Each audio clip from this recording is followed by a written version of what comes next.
Police ने वो जो भी कॉन्वर्सेशन चला था पूरा रिकॉर्ड किया। तो रिकॉर्डिंग में क्या था, इधर के 8 लोग और उधर के उनके जो कोई हैंडलर्स थे उनके में डिस्कशन चला था।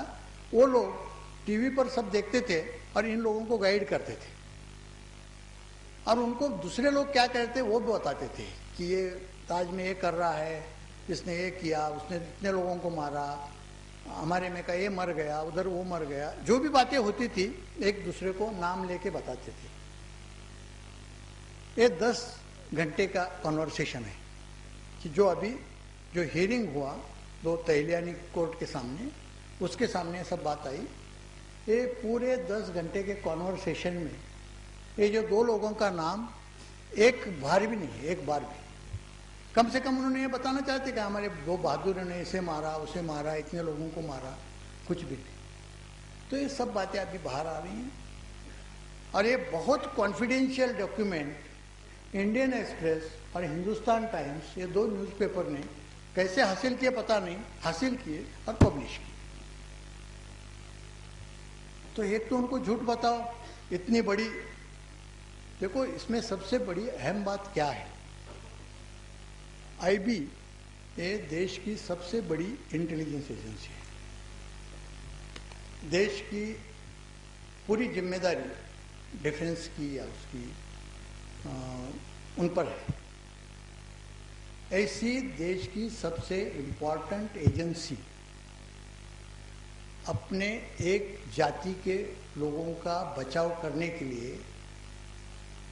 देश की सुरक्षा धोखे में लाती है, ये सबसे ये आईबी ने सिर्फ ये नहीं किया है, आईबी ने क्या क्या किया है मैंने बुक में लिखा है, अभी वक्त नहीं है, वो काफ़ी लोग बोलने वाले हैं।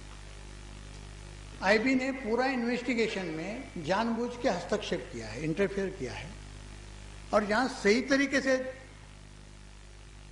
तहकीकात हो रही थी उसे ऐन मौके पर मोड़ दिया है, या जहाँ सही चले थे वहाँ उनको रोक।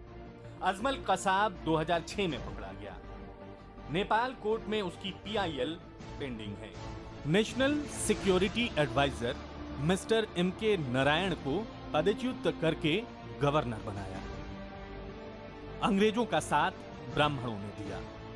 सभी प्रकार के विस्फोटों में आरएसएस का हाथ है। ब्रिगेडियर सुधीर सावंत ने खुलासा किया, आइए और जानिए।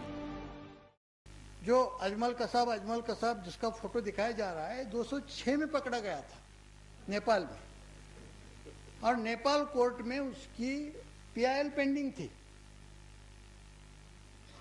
और वो उन्होंने मान भी लिया है नेपाल ने कि हमारे पास पीआईएल पेंडिंग थी, और उन्होंने ये दावा किया था कि नेपाल के पुलिस ने पकड़ के इंटेलिजेंस के ताबे में दिया है उसको 2006 में। ऐसे हजारों सैकड़ों पकड़े जाते हैं। इनको पालने के लिए इनके पास हजारों कोटि का बजट होता है। जो ऑडिट होता है वो ऑडिट सिर्फ इंटेलिजेंस छोड़ के बाकी सबको ऑडिट है। प्रेसिडेंट ऑफ इंडिया के घर का ऑडिट होता है, लेकिन इंटेलिजेंस के बजट का ऑडिट नहीं होता। अंग्रेजों को साथ किसने दी? तो यह ब्राह्मणों ने दी। आजाद हुआ, डॉक्टर अंबेडकर ने संविधान दिया तो ये मरे। अरे अभी क्या करेंगे? तो दूसरा बाप उन्होंने ढूंढा अमेरिका। राज्य सत्ता तुम्हारी, धर्म सत्ता हमारी, दोबारा शुरू इधर। उसका नाम है आरएसएस। आरएसएस ने अलायंस किया अमेरिकन सीआईए से, आरएसएस ने अलायंस किया इजराइल के मोसाद से, और जो भी दहशतगर्दी आपने मालेगांव ब्लास्ट ये सब देखा, क्या हुआ? अजमेर ब्लास्ट, मालेगांव ब्लास्ट, मक्का मस्जिद, नांदेड़, जालना। मैं विधान परिषद में जब नांदेड़ का ब्लास्ट में बोला ये आरएसएस ने किया है, आरएसएस को बैन करो, मैं पहला आदमी कहने वाला था।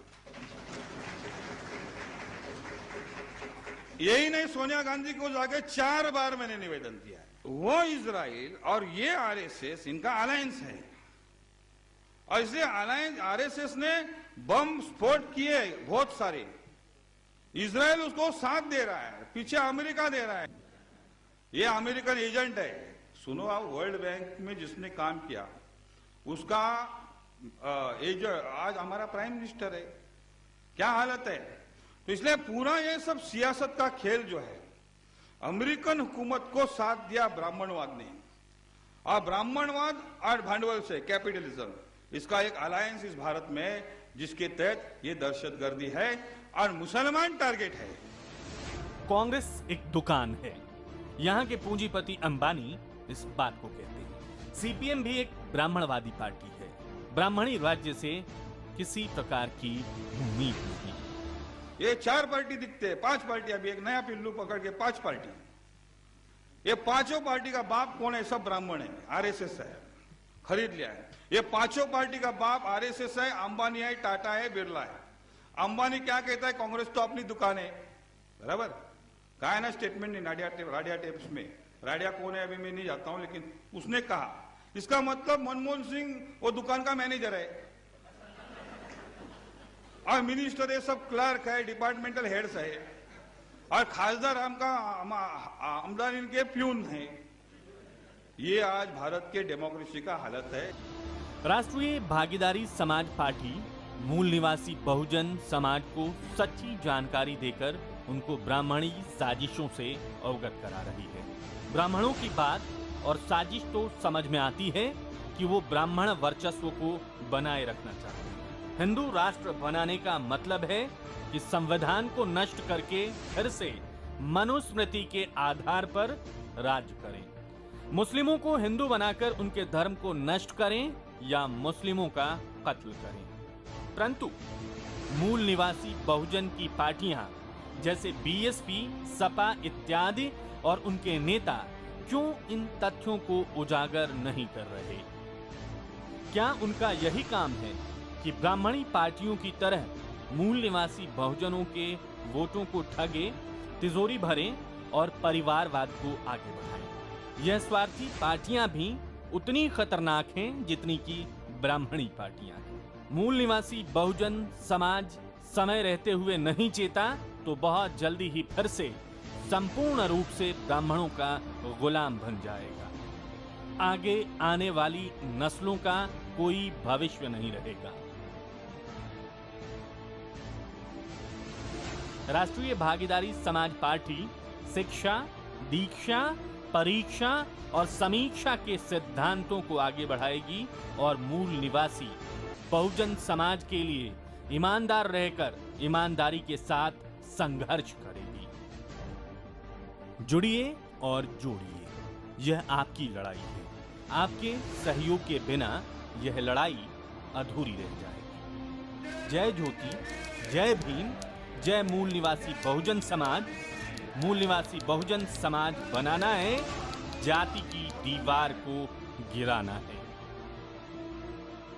आगे आने वाले वीडियो में अपने मूल निवासी बहुजन समाज को बहुत सी जानकारी देंगे।